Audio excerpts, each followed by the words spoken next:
Good morning friends, welcome to study with Gyan Prakash. तो आप सभी की सफलता की शुभकामनाओं के साथ शुरू करते हैं 22 जनवरी के दैनिक रोजगार समाचार।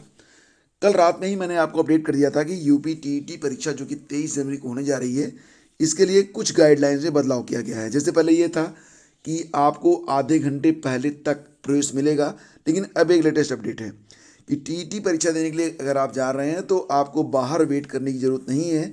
परीक्षा केंद्र जो हैं वो 1.5 घंटे पहले ही ओपन हो जाएंगे। ठीक है, तो रविवार को ये परीक्षा आयोजित होने वाली है।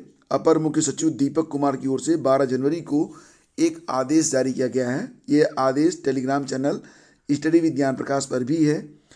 तो कोरोना के बढ़ते मामलों को देखते हुए सचिव परीक्षा नियामक प्राधिकारी अनिल भूषण चतुर्वेदी की तरफ से शुक्रवार को जो विज्ञप्ति जारी की गई है उसमें कहा गया है कि केंद्रों के दरवाजे 1.5 घंटे पहले ही खोल दिए जाएंगे ताकि भीड़ एकत्रित ना हो और सोशल डिस्टेंसिंग का पालन हो सके। और ये भी कहा गया है कि हर हाल में आपको परीक्षा शुरू होने से आधे घंटे पहले परीक्षा कक्ष में प्रवेश कर लेना है।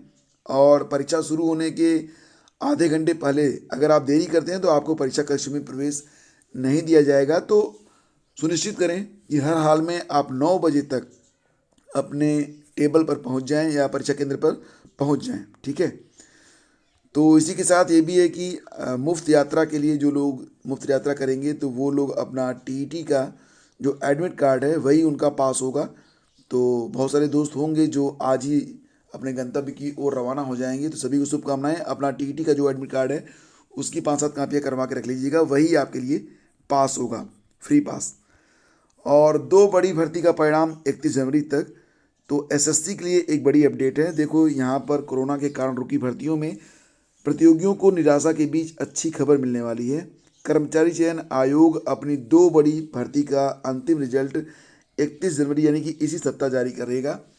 जूनियर इंजीनियर भर्ती 2019 के 1152 पदों और दिल्ली पुलिस और सीएपीएफ में एसआई और एएसआई भर्ती 2019 के 2745 पदों के परिणाम यह इसी सप्ताह जारी कर दिए जाएंगे। एसएससी ने केंद्र सरकार के विभिन्न विभागों में junior engineer, civil, mechanical, electrical, quantity surveying और कॉन्ट्रैक्ट्स परीक्षा 2019 के लिए 19 अक्टूबर 2020 को भर्ती शुरू की थी। कुल 887 पद थे, तब बाद में पदों की संख्या बढ़ गई थी, 1152 पद हो गए थे। 1 मार्च 2021 को घोषित पेपर 1 के परिणाम में 5681 अभ्यर्थी पेपर 2 के लिए सफल घोषित हुए, जिनमें से 2532 आवेदक दस्तावेज सत्यापन के लिए सफल रहे हैं। दिल्ली पुलिस और सीएपीएफ में सब इंस्पेक्टर भर्ती 2019 के कुल 2745 पदों पर अंतिम परिणाम घोषित होगा। तो ये न्यूज है। और ये भी आपको बता दें कि कर्मचारी चयन आयोग ने स्टेनोग्राफर ग्रेड सी और डी 2020 की सीबीटी का परिणाम भी शुक्रवार को अपनी वेबसाइट ssc.nic.in पर जारी कर दिया है। परीक्षा 11, 12, 15 नवंबर 2021 को आयोजित हुई थी। और एक अपडेट है शिक्षक भर्ती के लिए। देखो, यहाँ पर यूपी पीजीटी 2021 से जुड़ी हुई खबर है कि यूपी पीजीटी 2021 में हिंदी का रिवाइज्ड रिजल्ट जो है डिक्लेयर किया गया है। तो रिवाइज रिजल्ट डिक्लेयर होने से बहुत सारे अभ्यर्थी ऐसे भी हैं जो ज्वाइनिंग कर चुके हैं, उनका परिणाम भी प्रभावित हो सकता है। कुल 410 पदों पर रिवाइज रिजल्ट शुक्रवार को जारी किया गया है। संशोधित परिणाम में सफल 15 अतिरिक्त अभ्यर्थियों को 8 जनवरी का इनका इंटरव्यू हुआ था, जिसके तहत 13वें दिन रिजल्ट घोषित कर दिया गया। संशोधित परिणाम में कई अभ्यर्थियों की मेरिट में बदलाव हुआ है। सचिव नवल किशोर के अनुसार चयनित अभ्यर्थियों का संस्था आवंटन रिक्तियों की संख्या के अनुरूप 1998 नियमावली के अनुसार किया जाएगा। संशोधित पैनल जारी होने से उन अभ्यर्थियों को परेशानी हो सकती है जो पहले ही कार्यभार ग्रहण कर चुके हैं। ठीक है, एक प्रश्न गलत पूछा गया था। देखो, टीजीटी में और पीजीटी में एक प्रश्न कॉमन आया था। टीजीटी में आंसर अलग दिया गया, पीजीटी में अलग दिया गया। इस बात को चैलेंज किया गया। फिलहाल अब उत्तरमाला में बदलाव हुआ है और एक अंक को लेकर अब बहुत सारे अभ्यर्थी अंदर बाहर हो रहे हैं। तो यही खबर है। ठीक है, पूरी सूचना आपको मिल जाएगी ऑफिशियल वेबसाइट पर कि कौन कौन से लोग इन हुए और कौन कौन से लोग आउट हो गए हैं। स्टाफ नर्स के लिए आवेदन शुरू हो गए हैं। 2017 की भर्ती थी, 4 साल के बाद इस पर फिर से आवेदन लिए जा रहे हैं। आपको बता दें कि जो अभ्यर्थी 20 मार्च 2017 तक अनिवार्य अर्हताएँ पूरी करते हैं और आवेदन से वंचित रह गए थे, वे 17 फरवरी तक बैंक में ऑनलाइन परीक्षा शुल्क जमा करते हुए 21 फरवरी तक फॉर्म भर सकते हैं।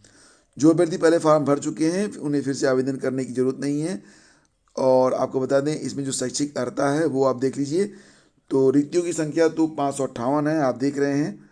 और वेतनमान रहेगा 9,300 से 34,800, ग्रेड पे 4600 रुपये का है। ठीक है। और जो शैक्षिक अर्हता है इसको देखते हैं। स्टाफ नर्स के पद पर सीधी भर्ती के लिए अभ्यर्थी के पास हाई स्कूल और इंटरमीडिएट ये साइंस से उत्तीर्ण होना चाहिए। संयुक्त प्रांत नर्स और धात्री परिषद में रजिस्ट्रीकरण योग्य सामान्य नर्सिंग और धात्री कर में डिप्लोमा या नर्सिंग में विज्ञान स्नातक उपाधि या संयुक्त प्रांत नर्स और धात्री परिषद में रजिस्ट्रीकरण योग्य सेक्रेटरी में डिप्लोमा धारण करना आवश्यक है। और इसी के साथ संयुक्त प्रांत नर्स तथा धात्री परिषद में नर्स तथा सेक्रेटरी के रूप में रजिस्ट्रीकरण प्रमाण पत्र धारित करना या संयुक्त प्रांत नर्स तथा धात्री परिषद के लिए से नर्स और धात्री के रूप में रजिस्ट्रीकरण प्रमाण पत्र धारित करना आवश्यक है। तो ये जो है एजुकेशनल क्वालिफिकेशन है अगर आप आवेदन करना चाहें स्टाफ नर्स के पदों पर तब के लिए। ठीक है। और फिलहाल आपको बता दें कि प्रदेश के अशासकीय महाविद्यालयों में असिस्टेंट प्रोफेसर के 2002 पदों पर जो परीक्षा आयोजित की गई थी तो उसका परिणाम 2 माह बीतने के बाद भी नहीं हुआ है। इस मुद्दे पर अभ्यर्थियों ने सोशल मीडिया पर अभियान चलाया है। अभ्यर्थियों का कहना है कि इस भर्ती के लिए उन्होंने 5 साल इंतजार किया। अब परीक्षा कराने के बाद यूपीएससी परिणाम घोषित करने में देरी कर रहा है, जबकि रिजल्ट पिछले साल 31 दिसंबर तक ही जारी होना चाहिए था। तो ये न्यूज़ है यहाँ पर। और ये भी आपको बता दें कि पिछले साल 30 अक्टूबर से 30 नवंबर तक 3 चरणों में परीक्षा हुई थी। आयोग ने 10 दिसंबर को उत्तर कुंजी जारी कर अभ्यर्थियों से आपत्ति मांगी थी। देखो बेसिक जो बात है वो ये है कि अभ्यर्थी मांग कर रहे हैं कि आयोग स्पष्ट करे कि रिजल्ट कब घोषित किया जाएगा। उधर आयोग के अध्यक्ष प्रोफेसर ईश्वर शरण विश्वकर्मा का कहना है कि 47 विषयों की उत्तर कुंजियों पर आई आपत्तियों के निस्तारण की प्रक्रिया चल रही है। विषयों की संख्या काफ़ी अधिक है, इसलिए थोड़ा वक्त लग रहा है। प्रयास यही है कि निस्तारण की प्रक्रिया पूरी होते ही फरवरी में लिखित परीक्षा का परिणाम जारी कर दिया जाए और इसके बाद इंटरव्यू की जो तिथियां हैं वो डिक्लेयर की जाएं। तो फिलहाल अभी असिस्टेंट प्रोफेसर में जो आपत्तियां आई हैं उस पर निस्तारण का काम चल रहा है, लेकिन फिलहाल अभ्यर्थी यही मांग कर रहे हैं कि बहुत जल्द उनका जो रिजल्ट है वो डिक्लेयर होना चाहिए। फिलहाल सभी लोग अपनी अपनी जगह पर सही हैं। देखते हैं कि और आपत्तियों का निस्तारण ठीक से होना भी ज़रूरी है। जल्दबाजी हो जाती है तो फिर वही होता है कि 1 नंबर 2 नंबर को लेकर याचिकाएँ पड़ने लगती हैं, तो थोड़ा सा वक्त लग रहा है। लेकिन ये है कि मार्च तक पूरी उम्मीद रखिए कि फरवरी के अंत तक आपको जो है ये परिणाम देखने को मिल जाएंगे। अब एक बड़ी अपडेट है, व्हाट्सएप पर नहीं भेजे जा सकेंगे किसी तरह के सरकारी दस्तावेज। नए संशोधित गाइडलाइंस जारी किए गए हैं। देखिए फ्रेंड्स, गोपनीय सूचनाओं के लीक होने से रोकने के लिए केंद्र सरकार ने सख्त कदम उठाए हैं। अब सरकारी दस्तावेज व्हाट्सएप या टेलीग्राम जैसे इंटरनेट मीडिया प्लेटफॉर्म पर साझा नहीं किए जा सकेंगे। यही नहीं, गोपनीय मुद्दों से जुड़ी अहम बैठकों में स्मार्टफोन या स्मार्ट वॉच के उपयोग पर भी रोक लगा दी गई है। ठीक है।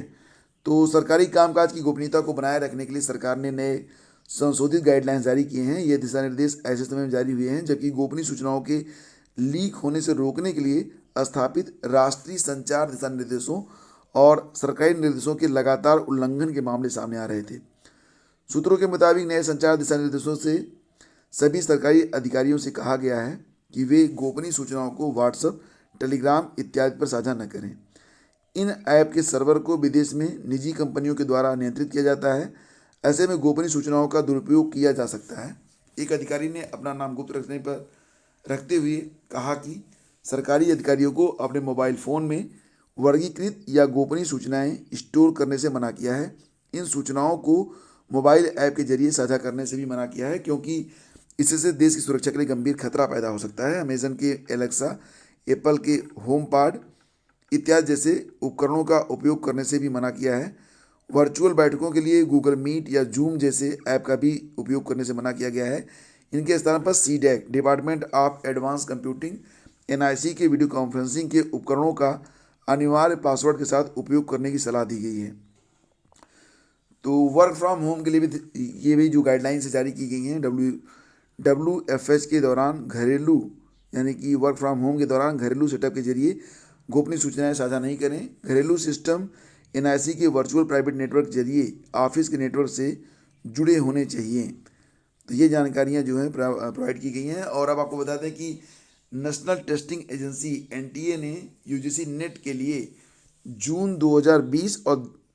दिसंबर 2020 और जून 2021 की परीक्षा, जो कि 3 चरणों में हुई थी, 3 फेज में, तो उनके जो आंसर कीज हैं उसको जारी कर दिए हैं। कुल 81 सब्जेक्ट्स हैं जिसके आंसर कीज इसमें जारी कर दिए गए हैं। और अगर किसी अभ्यर्थी को किसी भी प्रश्न के उत्तर पर कोई संदेह है तो वो एक सही डॉक्यूमेंट लगाते हुए, यानी कि पूरा प्रूफ देते हुए, वो इस क्वेश्चन को चैलेंज भी कर सकते हैं। चैलेंजिंग की फीस प्रति प्रश्न 1,000 रुपये रखी गई है।